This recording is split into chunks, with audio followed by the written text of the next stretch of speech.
Muraho neza abataramyi dukunda gutaramana, aha twageze noneho mu karere ka Gakenke imbirima na Matovu aho bita Ubuzenganzwiri, ahari hatuye umwami Mibambwe wa gatatu Sentabyo hagati y'igihumbi kimwe magana arindwi mirongo ine na rimwe nk'uko mureba ku ifoto kugeza mu gihumbi kimwe magana arindwi mirongo ine na gatandatu. Hari hatuye n'umugabekazi Nyirakigeli wa kane Murorunkwere.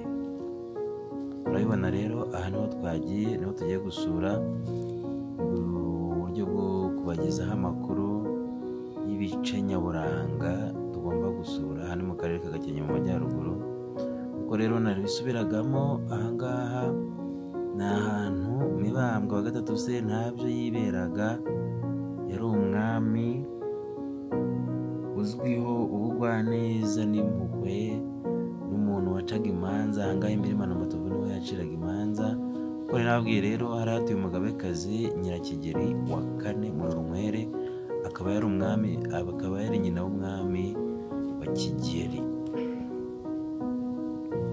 nk'uko mwabibonye. Rero iki ni kimwe mu bimenyetso byahasigaye kiranga amateka. Igiti kinini kimeze nk'inzu abantu bakunda kuza gusura cyane, bakakinjiramo bagafatiramo amafoto. Ni igiti kimaze imyaka n'imyaka kugeza muri kiriya gihe umwami yahayoboraga. Murabona ko ari igiti bajyaga baza bakanakoreramo amasengesho. Nk'uko mubibona hejuru hari icyapa, nimuze kugisoma neza. Ahangaha murabonamo imbere hameze nk'inzu rwose. Ni igiti kinini cy'inganzamarumbu cyiza gishimishije, kiberewe gusurwa. Nawe wazaza ukahigerera ugasura ukareba ibyiza nyaburanga. Urabona hejuru gifite, wagira ngo ni amadirishya. Nutuza no kuzenguruka inyuma turaza kubibona ukuntu kino giti gitangaje cyane. Ahangaha nibyo nababwiraga, turakizengurutse noneho. Iki ni igiti gitangaje cyane. Aya ni amadirishya yacyo y'inyuma, niko nabyita. Igiti cy'inganzamarumbu kinini gifite amashami, kimaze imyaka n'imyaniko rwose. Ni ahantu heza ho gusura. Aha nahagana inyuma uko nabivugaga. Reka nkibafotorere nkigaragaze cyose, noneho mukibone no hejuru mu mashami.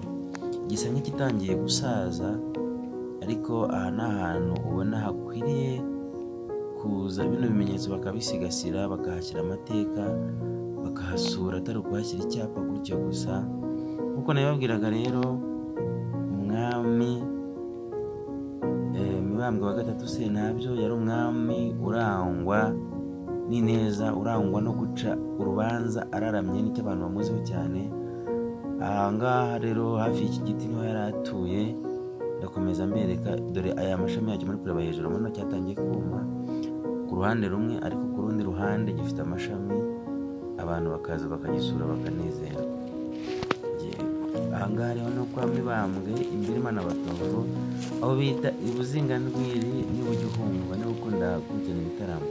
Urabona ko rero ubuyobozi bw'umurenge wa Coko, hano mu murenge wa Coko, bwamenyesheje abantu ko muri kino giti abantu bajyaga baza bakahasengera bizeye ibitangaza, kuko urumva ahantu habaye ibwami bahizera ibitangaza, bavuga ati birabujijwe.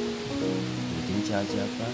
Reka mbereke rero aho umwami yari atuye. Urabona ko harangwa n'ibiti binini by'inganzamarumbu byahabaga. Ibi byose turakomeza kubibereka kimwe ku kindi. Ahangaha murahabona ibiti by'amoko yose byiza biteye amabengeza. Ni ahantu iyo uje wumva akayaga ukumva ko ari ahantu hatandukanye nuko umuntu yabitekereza. Dore ikindi giti kijya gusa nacyo, iki ngiki ntabwo ari cyo cya mbere twari turiho. Ni ikindi giti umusaza naganirije yaje kumbwira ko hafi y'iki giti ariho ingoro y'umwami yabaga iri. Ndetse naza no kubereka hirya ahantu tubaza kubona imigwegwe, ngo hakundaga kuba hari ingoma z'umwami, ingoma abiru bahuzaga kugira ngo nyine batera akamo cyangwa se bagire icyo batangaza, cyangwa se mu gitaramo runaka kigana. Ni ibiti byose ubona ko byihariye, bifite umwihariko wabyo. N'ibishyashya byagiye bimera, ukabona bijya kugira ishusho cyangwa se forume isa n'iya bya bindi binini by'inganzamarumbu twabonye, byose bifite ikintu bihuriyeho, ari ukuntu bijya gusadukamo imbere uko bikura bigakora ikintu kijya kumera nk'inzu muri byo, ku buryo rwose ushobora kubireba nturambirwe, bikakubera impamvu yo guhora usura hano hantu. Ndakomeza mbibereka, dukomeza tuzenguruka tubiganaho, mbereka no mu mashami yabyo hejuru. Murabona ko ni ibiti bitajya bitemwa by'inganzamarumbu byiza cyane. Aha tugeze murahabona, ni ibiti byiza. Iki ngiki rwose urabona ko ari kinini, nacyo kiri hafi gusaduka. Abantu bahaturiye bakubwira ko ibi biti biba bimeze gutyo bimaze gukura bigeze aha hantu biba biri hafi gusadukamo hariya hasi, bikagura ariko ikintu kimeze nk'inzu. Ni umwihariko w'aha hantu, nta handi hantu ushobora kubisanga. Hanyuma ndabararikira mu kiganiro gitaha ko nzabazanira, dore ibi noneho ni ibyakuze biza gushanguka bisigarana utugeri dutoya twumye, ariko ntibyahita bicika. Nababwiraga ko niyo ndi kubararikira kuzabaha umusaza utuye hano hafi, dore ko amateka agenda asibangana, hasigaye abasaza bakeya bazi aya mateka, noneho akatuganiriza birambuye cyangwa se byimazeyo amateka y'umwami Mibambwe wa gatatu Sentabyo, uko yabayeho, uko yakoraga, kugira ngo turusheho kumenya. Nicyo kintu cya mbere tugarutseho, rya tangazo uko muribona. Ni ahantu heza ho gusura rero. Umwami Umugabekazi Nyirakigeli Nkwere, urabona ko nawe bamugenda batwereka igihe yabayeho n'igihe yabaga hano. Turakomeza turagenda ngaha, murabona duhuye aha ni inzira igendwa, abana barahanyura, ababyeyi barahanyura, abantu bakuru barahanyura. Tumanutse hepfo tugera nyine mu bice by'imirima n'amatovu, tugakomeza nkabereka hakurya habakikije. Ahangaha dukikije imisozi y'ahantu bita Iruri mu murenge wa Ruri, dukikije kandi ahantu bita Inyange. Aha ni ahantu hose kandi hawe umugisha, kubera ko uko mubizi ni igice kirimo n'amabuye y'agaciro, kuko akorerwamo ubucukuzi bw'amabuye y'agaciro. Hakurya hafi ndaza kuhabereka n'ibindi bice bigiye bitandukanye, ariko n'ubu twakikiriye ishyamba, bereka uburanga bwiza bw'ahantu, ibiti bishamaje bifite amashami rwose meza abereye ijisho. Iyi ni gahunda rero kuri Eugene Mwene Sirake twahisemo yo kujya tubereka ibintu bitandukanye by'umuco, kugira ngo tuwusigasire utabico ngo ucike cyangwa ucuye, ahubwo tukicara ku muce tukawunagura umuco wacu, amateka tukamenya akamenyekana hirya no hino, abantu bakarushaho gukunda umuco n'igihugu cyacu. Ndakomeje rero ntambuka kugira ngo mbereka aha hantu umwami Mibambwe wa gatatu Sentabyo yaratuye.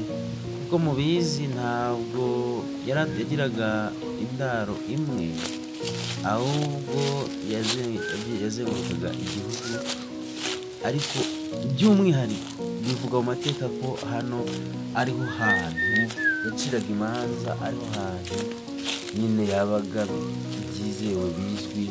Ahandi hose yararambagiraga igihugu cyose, igihugu n'icy'umwami. Dore ahantu rero hari imigwegwe, nabajije bambwira ko imigwegwe urabizi ko ariyo bakoragamo ibirago n'ibindi bitandukanye.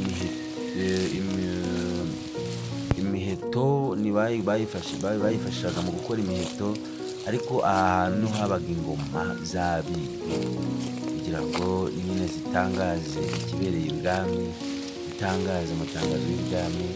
Urabona imigwegwe rero yaragumye, nabyo ni kimwe mu bimenyetso bihagaragaza. Inkumbuzi indirimbo Teta yaturirimbiye agira ati umugwegwe yewe umugwegwe, ati umugwegwe yewe umugwegwe, akongera ati umugwegwe yewe umugwegwe. Reka nyibereke nanjye rero ngiyi imigwegwe. Abatayizi bayibohamo imisambi, iyi barayifata bakayikubita ikavamo utuntu twiza cyane dufasha mu kuboha imisambi, cyangwa se ibiziriko bazirikisha amatungo. Murabizi abantu bakuriye mu byaro hirya no hino, murabizi uko byagendaga. Ngiyi rero ahangaha hose naho habaga ingoro y'umwami. Hafi aha ngaha niho yari atuye umwami Mibambwe wa gatatu Sentabyo. Abona rero hakurya hatandukanye hirya no hino, izo nubwo ni bwa buco nyaburanga burimo amabuye y'agaciro.